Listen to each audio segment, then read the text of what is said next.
this most bodacious of videos.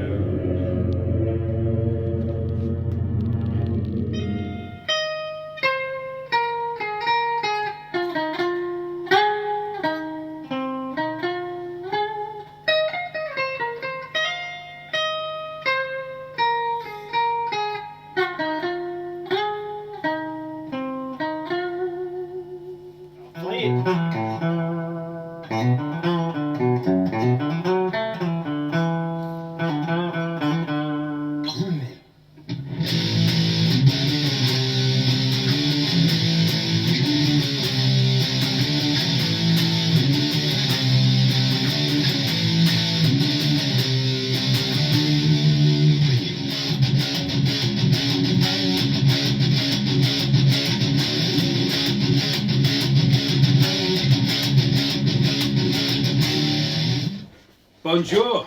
Hi guys, welcome once again to T-Dog's Brutal Basement. Yeah, with Al from Pop Dissects. Obviously we're all part of the Emporium of Pop YouTube channel, and today me and this young man are going to be looking at stoner rock, desert rock, whatever you want to call it. I've got lots of information for you today, so enjoy. So the term stoner rock, desert rock, whatever you want to call it, originates from the title of a 1997 Roadrunner Records compilation called Burn One Up. Desert rock is a term that's used interchangeably as a descriptor, and it was coined by a Meteor City Records intern around the time the label released the 1998 stoner rock compilation of Welcome to Meteor City. So there's a lot of different sort of genres in that, including heavy metal, psychedelic rock, acid rock, and doom metal. They're all sort of kind of similar, really. And one of the things that I find very interesting is how you've got, there's this great Netflix documentary, by the way, called Low Sound Desert, which is where I've got a lot of this information from.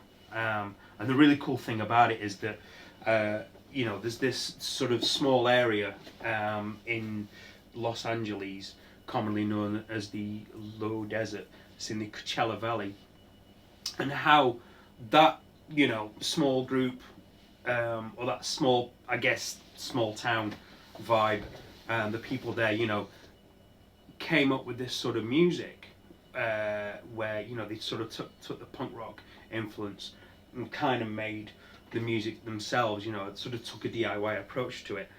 And the cool thing, the really cool thing I think is that sound is very similar to what we were talking about last week. In the thing we did about Corrosion of Conformity and Pepper Keenan and Down, etc. And it's like they're from two totally different areas, whereas they've got a similar vein to them, and I really like that, and hence a lot of the stoner rock bands, or I guess the banner stoner rock, Corrosion of Conformity come under that banner. Yeah. Which is very handy for what we were talking about last week in this video.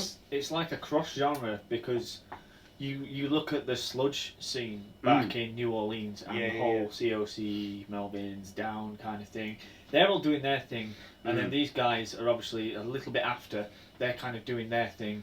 And the core of it is, like you said, about the punk rock element and how they've adapted that to kind of mould their sound and the aggression of it, the kind of rawness of it. But like we're going to say eventually about being like melodic vocals and very slow kind of melodies and sort of heavy, distorted groove. Yeah, sort of laden bass heavy music. So a lot of the bands that came out of that scene, I'll be honest, I've never heard of. But there's a very cool Netflix documentary called Low Sound Desert, where a lot of this information comes from. So there was bands, like Yawning Man, Throw Rag, Solar Fest, and Kyuss, which I'm sure a lot of people have heard of. And members of that band went on to form Queens of the Stone Age, which literally took the metal world by storm. Really cool band, obviously. You know, I think Josh Homme is an amazing frontman. You know, it's certainly got lots of attitude. And then, you know, the stuff they did with Dave Grohl, I just think is amazing. You know, because he's obviously such a good drummer that he is. So, you know, they rose to that sort of stardom that, you know, a lot of these bands was sort of aiming at. You know, they were the big band to come out of that area. And obviously Dave influenced a lot of different bands, you know, that big sound. Time, yeah. You know, you've got bands like The Sword, Fu Manchu, Monster Magnet, Mastodon, Orange Goblin, Clutch, Melvins, and funny enough, Corrosion of Conformity, to name but a few bands that sort of come under the stoner rock, desert rock banner. You know, that I think most of the, if not all of the bands that we listen to, totally been influenced by that scene. So it's very important, you know, that early 80s, you know, when it started in the early 80s, that sound, that sort of punk rock attitude, you know, is something that I think goes hand in hand with heavy metal and has done since the 80s, really. Yeah. Like we said before about that kind of the early 80s thing in the last video, to me, looking at this from then and listening to it a bit more, it is it's got the same aggression as, say, thrash metal, whereas you look at the chord structures and you look at the way the power chords they're playing them on the fretboard. It's the same, it's just slowed down. Everything's slowed down, it's got a little bit more melody behind it, it's a lot more bluesier. So it has that same energy that the thrashers were doing at that time. But obviously, at that time it was a lot more underground because it wasn't seen as the cutting edge or the pinnacle of metal, as it were. But that's always the best music, though, isn't it? Of course, that, you know, comes from the underground, as it were. They're always my favourite bands, you know, that sort of fight their way up to the top, you know, through it all, and you know, sort of take the world by storm. I.e., why Metallica's my favourite band. But I've got to say, you know, COC are a definite, you know, very close behind, very close behind Metallica for me. So yeah, like that, you know, that sort of thing. The way they dress, you know, the way they play. As Pepper Keenan says, it's sort of greasy. You know, they're not because you know, Maiden, I guess, and Megadeth, you know, and a lot of sort of early thrash metal, heavy metal bands are very much on the beat, aren't they? You know, they're very much like you know, like a machine, which is cool. I mean, you know, we all love that. We all love to tap our foot to the beat and expect where the guitar's going to be and everything. But with, like I said, the whole greasy idea, you know, sort of switches it up a bit, and you've got like riffs that are not necessarily in time with the drums. You know, they're a bit sort of skew with, which I think gives it that really interesting edge. And you know, the thing about desert rock is that they, you know, while the sort of grunge bands were, you know, filling these massive auditoriums, you know, these sort of desert rock kids, you know, were sort of going out to the desert and jamming, you know, and, you know, to a much wider area, and then you can hear that in the music as well. You know, it's sort of atmospheric, and I think the best way to describe it, not a band on the list that we've been talking about, but the Deftones, the song Minerva, I think it's called, is very kind of, you know, very euphoric, and that's what I think of, you know, when I think like what a band would sound like in the desert, you know. I mean, again, they've taken influence from that as well, obviously. Whereas they're a bit more sort of hip hop, metal. You can see new rock. I'm going to use Kyuss as an example again here because Welcome to Sky Valley. I don't know if you've heard that album, but it has this kind of desert blues all over it, like, and the song Space Cadet on there, like, it's pretty phenomenal. Like, check those out. Check that out. Definitely.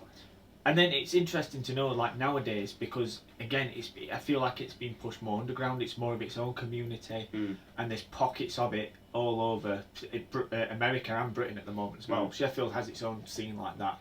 There's a festival called Tramlines that happens every year, and their take on it is what they call Doomlines, where a lot of these local bands come in with this type of sound. So we've got again, local bands, Regulus, Delta Note, Karakuma, who are now touring Eastern Europe because it's massive over there at the moment. It's shifted again.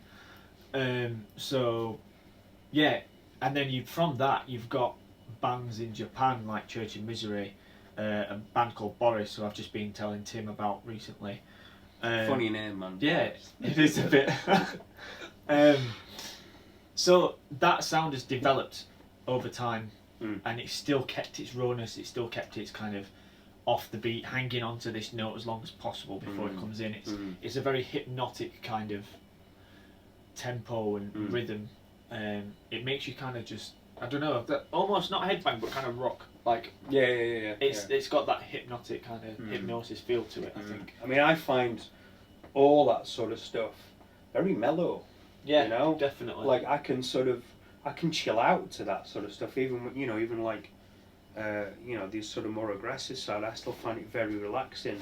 And the first sort of bands that I got into like that were sort of Alice in Chains and stuff, which I don't think necessarily take that much influence from this scene. I mean, they obviously do a bit, but they're not. I guess they're not sort of renowned for that kind of thing. But the sort of metal's usually so sort of on the edge and like punch you in the face, which is what we all want to hear sometimes. I mean, we do, but I the older I get, I prefer the sludgier stuff, the slower stuff.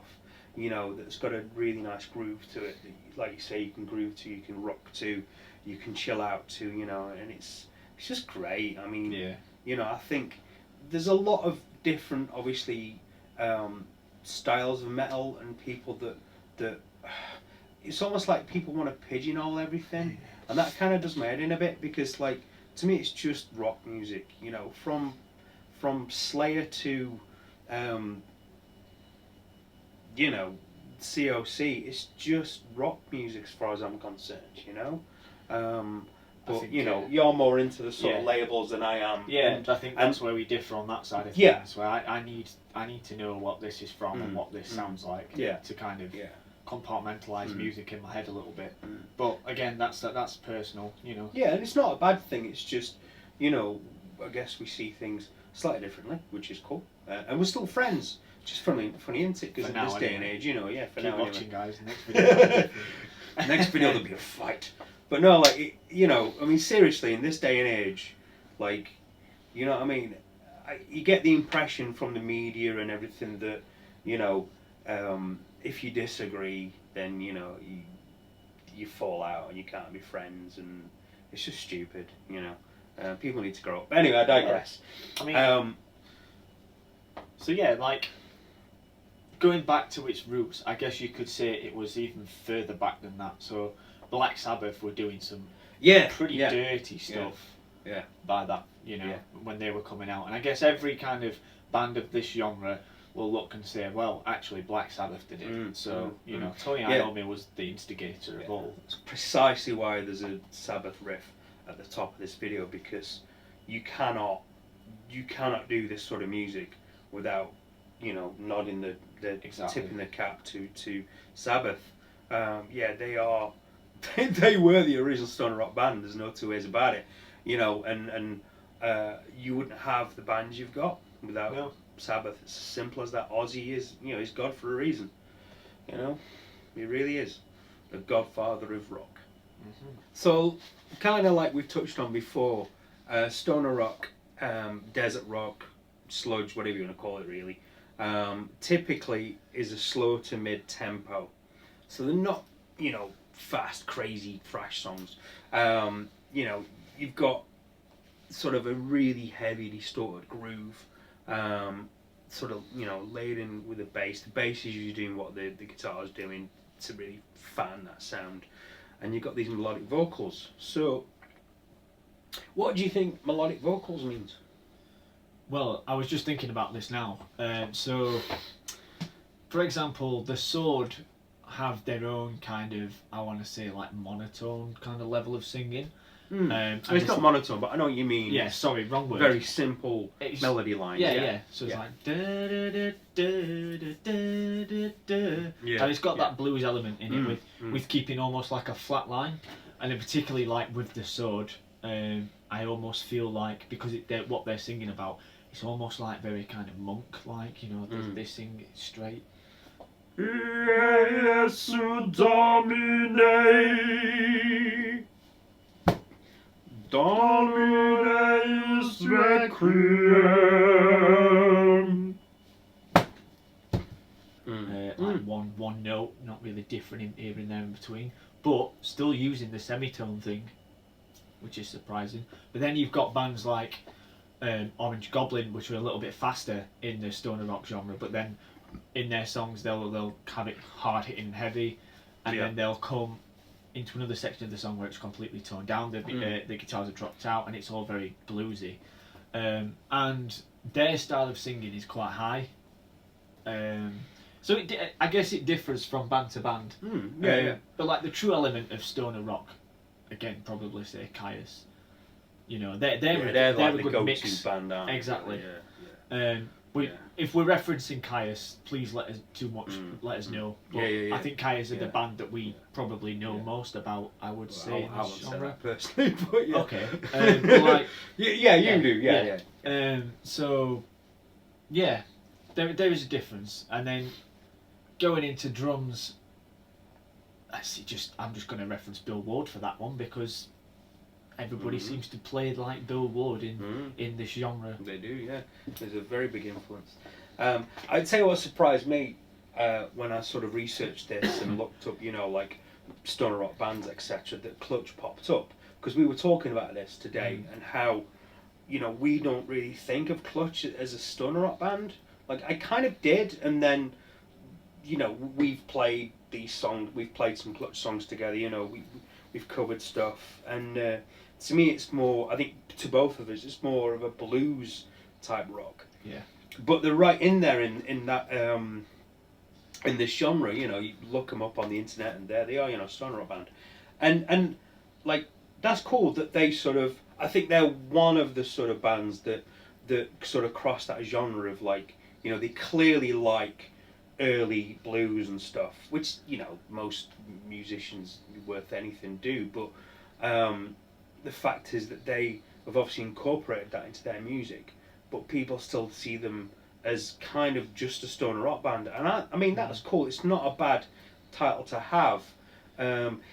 Years ago, I was very fortunate enough to A, live in America in North Carolina, and B, get tickets to go and see Clutch in North Carolina, Raleigh, and a band called Crowbot, excellent band by the way, wearing one of their tour shirts. Crowbot and The Sword supported Clutch. Tasty. Yeah, I mean, I knew nothing about The Sword. Oh no, tell a lie. I wasn't into Clutch at the time, but my mate got the tickets, and I really wanted to see The Sword because it's such a great band. So that got me into Clutch as well. And again, like, I see them as sort of different sides of the coin, but the fact is, those bands at that gig were perfect. It was like the perfect lineup for that sort of style, you know, that energy. It was just one of the best. It was the best gig I've ever been to. So, you know, it's great, like, when you get, you know, you go and see a band that you love, and it gets you into somebody else. I mean, I've never heard of Crowbar at the time. You know, I remember thinking, is it Crowbar or Crowbar? You know, because I'd love to see Crowbar. I mean, they're awesome as well. But, you know, like Crowbar, I'd never heard of them, and you should check them out. They're really good. I'll drop links in the below. They're just coming up. Yeah, we'll put some links in the below to these bands because I mean, there's such good stuff that people, you know, don't listen to because they've not heard of it, etc. But yeah, that was awesome. I mean, on that note, I saw a local like cover band. If anybody's heard of Sleep, they're kind of the other end of the spectrum the stoner rock kind of spectrum. And they do songs that last about 10 minutes long to an hour. There's one song on an EP that lasts an hour long. Quite progressive then. Yeah, so it's you know, it's that one's called Dope Smoker, so you can tell what that entails. just an hour long. I wonder what they like to do. So yeah, their progressions are very. They'll literally hold a chord for about a minute or two, and then they'll change. But it's very hard to tell the difference what they're actually playing because it's so heavily down tuned. I can't even say what tuning. It might be a drop C or something, double drop C for example. But yeah, that's just one end of the spectrum here. And then obviously you've got the brighter bands like Clutch will be a brighter band. Sword to a certain extent would be a brighter band, I think. Yeah. I mean, you know, when we first, I don't know about you, but I first heard Sword. No, you were there with a guy we know called Ozzy, who again is in one of these Sheffield bands called Regulus. He introduced us to them, and I was like, it just sounds like Black Sabbath to me. Yeah. Like the vocal style particularly, but it was like Sabbath with extra riffs. You know, like with as great as Tony Iommi is, don't get me wrong, but slightly more interesting riffs. You know, slightly more technical, I think. Yeah, so like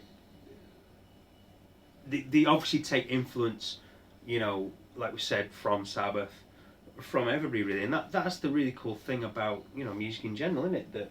That you know, apart from, well, I was going to be rude then, but I won't. About other styles of music, but that's not what Emporium of Pop is about, is it? No. I'm sure we get slaved. We love everybody. We love if everybody. we said something. Yeah, we love everybody. It's cool. I mean, my videos are all pop anyway, but there you are. But yeah, I mean, obviously, you know, these bands take influence from everybody else, and yeah. And that's what forms this cool kind of community. Yeah. Like, for example, I'm going to talk about Church of Misery a bit here.